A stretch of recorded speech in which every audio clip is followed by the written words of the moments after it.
நான் கிராமத்து மக்களோட பேசும்போதெல்லாம் திரும்ப திரும்ப எனக்கு என்ன மனசுல பட்டதுன்னா, அறிவு மக்கள்கிட்ட இருக்குது, அறிவு புத்தகத்துல இல்ல, அறிவு காலேஜ்ல இல்ல.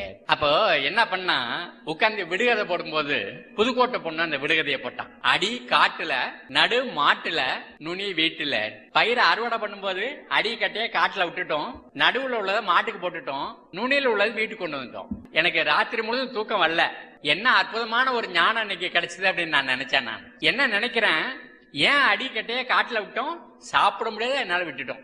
ஏன் இந்த வைக்கோல மாட்டுக்கு போட்டோம், சாப்பிட முடியாத என்னால மாட்டுக்கு போட்டோம். நுனியில உள்ளது சாப்பிடணும் வீட்டுக்கு கொண்டு வந்தோம், குத்தும் போது தவிடு வந்தது, சாப்பிட முடியாத மாட்டுக்கு வச்சுட்டோம்.